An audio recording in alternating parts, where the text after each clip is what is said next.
नमस्कार बच्चों, जैसा कि आपको विदित है कि हम अभिज्ञान शाकुंतलम महाकवि कालिदास द्वारा रचित नाटक के चतुर्थ अंक का अध्ययन कर रहे हैं। अभी तक आपने देखा कि महर्षि दुर्वासा तपोवन में उपस्थित होते हैं, लेकिन राजा दुष्यंत के प्रेम में अनन्यासक्त शकुंतला उन्हें उपस्थित हुए उन्हें जान नहीं पाती हैं। तदुपरांत क्रोधित होकर के महर्षि दुर्वासा उन्हें शाप देकर के लौट रहे हैं। आगे देखिए, प्रियंवदा हा धिक, अरे धिक्कार है, अप्रियम एव संवृतम, अप्रिय ही हो गया है। कस्मिन अपि पूजा अर्हे अपराधा शून्य हृदया शकुंतला न खलु यस्मिन् कस्मिन् अपि एष दुर्वासाः सुलभ कोपो महर्षि तथा सप्त्वा बलोत्फुल्लया दुर्वार्या गत्या प्रतिनिवृतः। कस्मिन् अपि किसी पूजा अर्हे पूजा के योग्य व्यक्ति के प्रति शून्य हृदय शकुंतला के द्वारा अपराध हो गया है। पुरो अवलोक्य सामने की ओर देख करके न खलु यस्मिन कस्मिन अपि, ऐसा वैसा कोई नहीं, एष दुर्वासाः सुलभ कोपो महर्षि तथा सप्त्वा वेग बलोत्फुल्लया दुर्वार्या गत्या प्रतिनिवृतः। ये सरलता से क्रुद्ध हो जाने वाले महर्षि दुर्वासा हैं। उस प्रकार से शाप दे करके वेग की शक्ति के कारण उछलती हुई और ना रोकी जा सकने वाली गति के द्वारा प्रतिनिवृतः लौट रहे हैं। को अन्योहुत वहात दग्धुम प्रभति, अग्नि के अतिरिक्त अन्य कौन जलाने में समर्थ होता है। ये सूक्ति के रूप में आपसे पूछा जा सकता है, अथवा किस संदर्भ में यह कहा गया है, किसके द्वारा कहा गया है, इस तरह से आपसे प्रश्न में पूछा जा सकता है।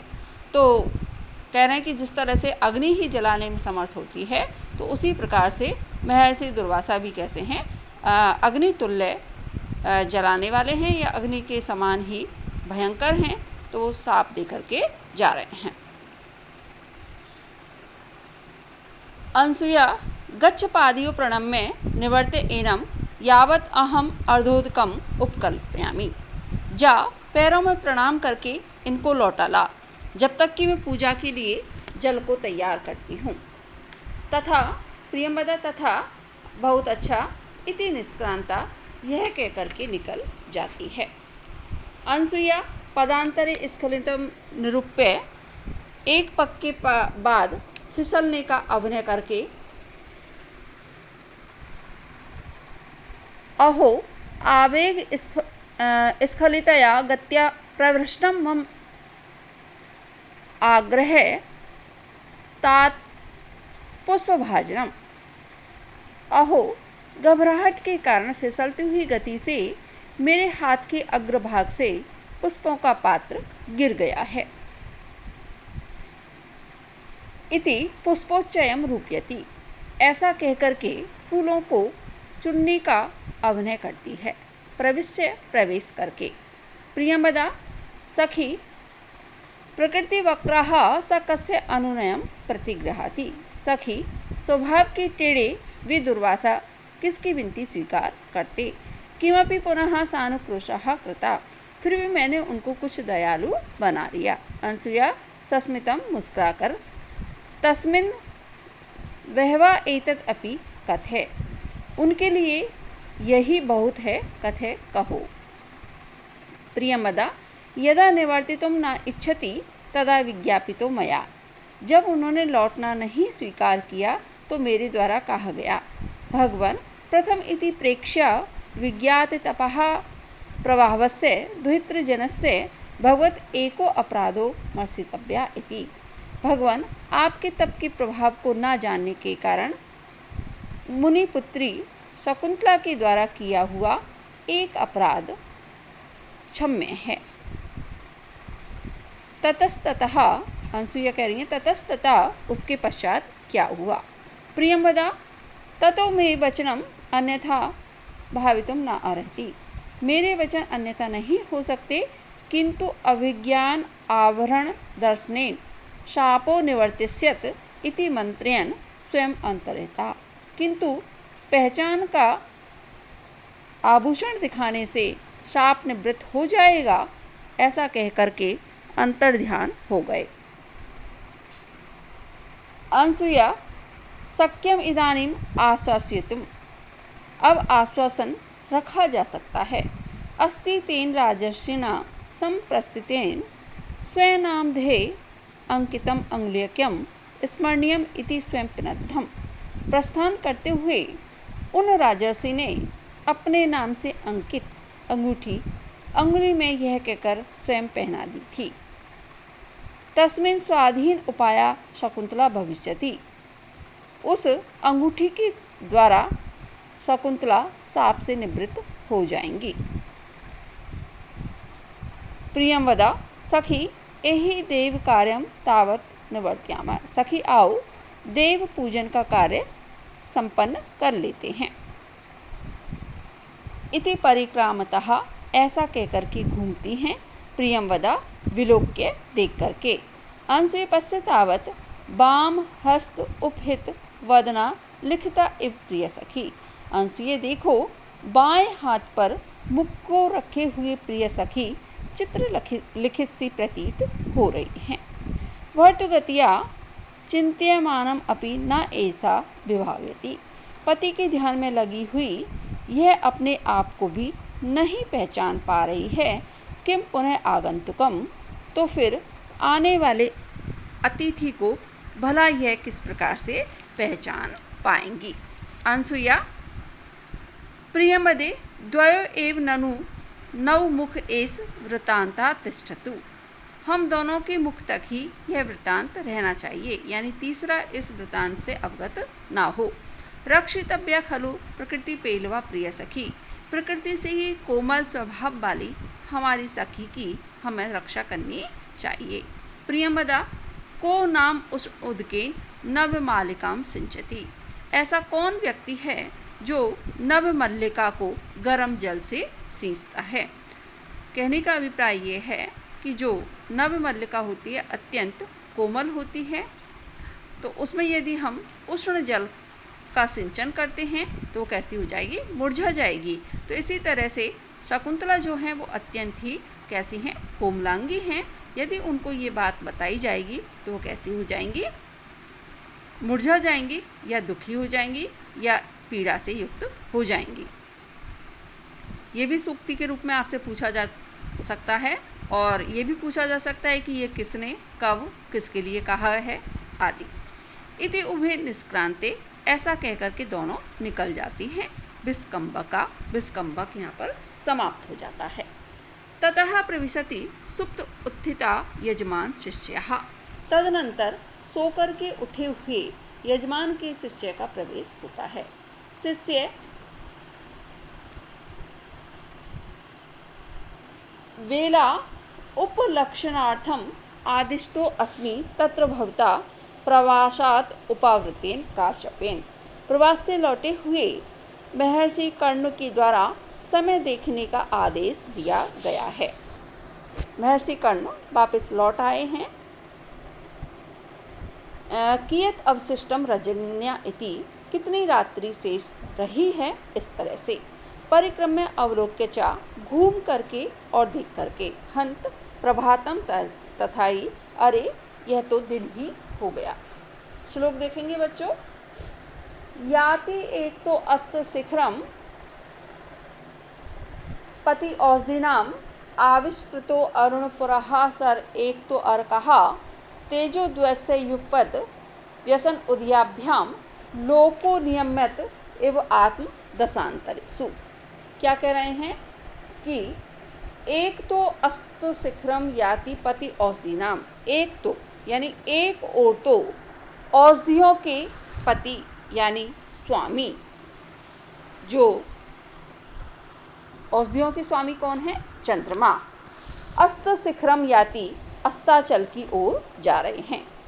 एकतः अरुण पुरः सर अर्कः आविष्कृता, और एक ओर अरुण को या अरुण नामक सारथी को अपने अग्रभाग में बिठा करके अर्कः जो सूर्य हैं वो आविष्कृतः उदित हो रहे हैं।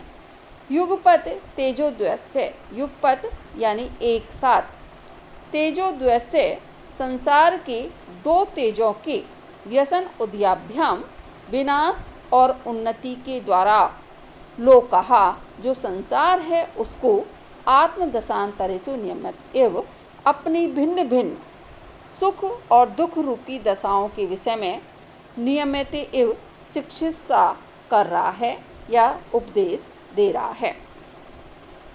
कोई शिष्य हैं यजमान का, उनको आदेश दिया जाता है महर्षि कर्ण के द्वारा कि जाकर के पता कीजिए कि कितनी रात्रि शेष रही है। तो वो बाहर आकर के देखते हैं तो उस समय प्रातःकाल हो चुका है। अभी आप सब जानते हैं बच्चों कि रात्रि के समय चंद्रमा जो है वह अपनी चांदनी को बिखेर करके रात्रि को उजाले से युक्त करता है या उसमें सौंदर्य बढ़ाता है। दूसरी ओर दिन का जो सूर्य है वह रात्रि के अंधकार को पूरी तरह से क्या कर देता है? नष्ट कर देता है। उसमें चंद्रमा भी कैसा हो जाता है? निस्तेज हो जाता है। चंद्रमा औषधियों का स्वामी कहा जाता है। क्यों? क्योंकि ये कहा जाता है कि जितनी भी औषधियाँ होती हैं वे चंद्रमा की रोशनी में अपने सही या वास्तविक स्वरूप को धारण करती हैं। इसीलिए प्राचीन काल में जो वैद्य आदि होते थे या जड़ी बूटियों के द्वारा उपचार करते थे वे प्रातःकाल ही यानी जब सूर्य उदय होते हैं उससे पूर्व ही जंगलों में जड़ी बूटियाँ तलाश करने के लिए चले जाते थे।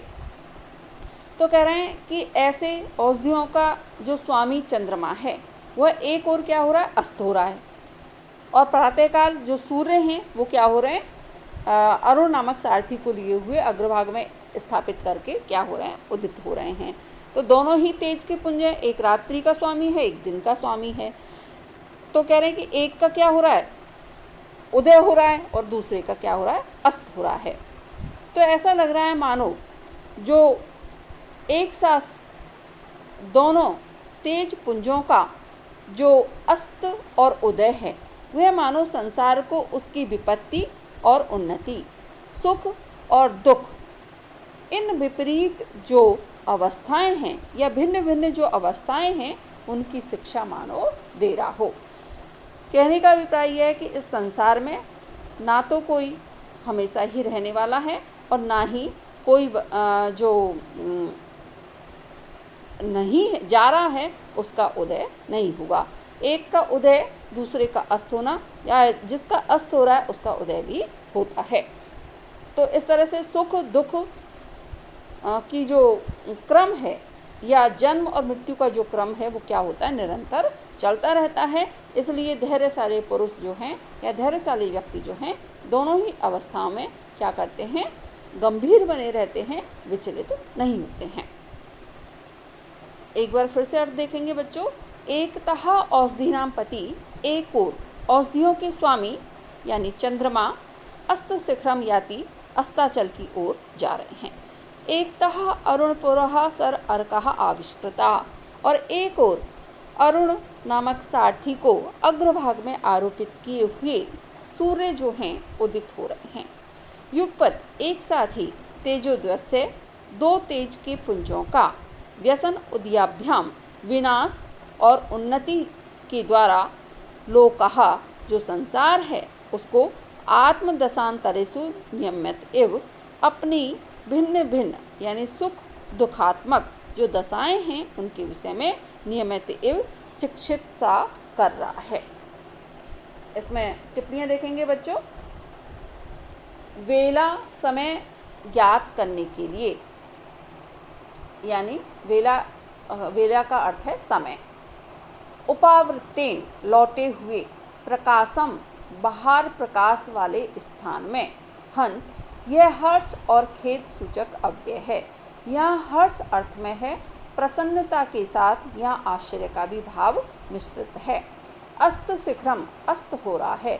सायंकाल के समय सूर्य की किरणों से पश्चिम दिशा के लाल बादलों को आलंकारिक रूप दे करके पश्चिमाचल या अस्ताचल कहा जाता है। औषधि नाम पति चंद्रमा, यहाँ अर्थ सौंदर्य उल्लेखनीय है। औषधियाँ रोगनाशक होती हैं, परंतु समय आ जाने पर औषधि भी मृत्यु से नहीं बच सकता है। औषधि औषहा पाकहा दीप्तिर्वा धीयते अस्याम इति। ओष धनधा धन की का ई शेष रहता है। औषधि शब्द वनस्पति मात्र के लिए प्रयुक्त होता है। चंद्रमा की किरणों से वनस्पतियाँ बढ़ती हैं, अतः चंद्रमा को औषधि कहते हैं। आविष्कृतः, यहाँ पर आदि कर्म अर्थात कार्य की प्रारंभ अर्थ में कर्तृवाच्य में तय प्रत्यय है। आदि कर्मणि निष्ठा वक्तव्या वार्तिक और आदि कर्मणि तय कर्तरी च से तय प्रत्यय है। अतः अर्थ होगा सूर्य उदय हो रहा है, सूर्य उदितो भवति अर्थ है।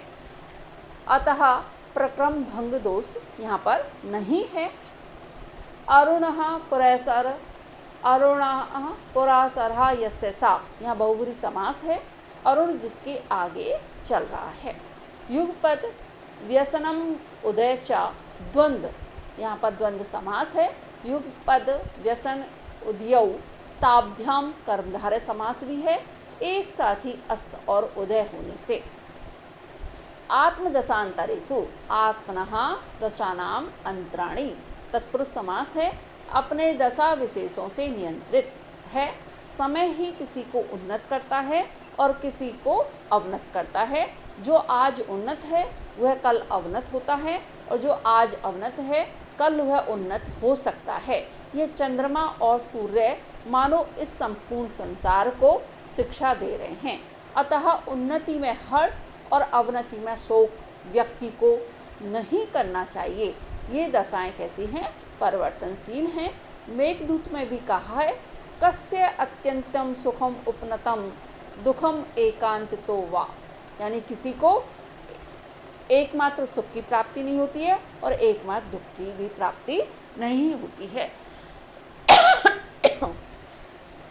चंद्रहा सूर्य दोनों प्रस्तुत हैं, अतः तुल्य योगिता है। चंद्र और सूर्य का क्रमशः व्यसन और उदय से संबंध होने से यथासंख्य है। इव उत्प्रेक्षा बोधक है। यहाँ पर अपने पक्ष के अर्थ के लिए उदाहरण देने से दृष्टांत नामक नाटकीय लक्षण है। इसका लक्षण है दृष्टांतो यस्तु पक्षार्ध साधनाय निदर्शनम। शेष अगले व्याख्यान में बच्चों। धन्यवाद।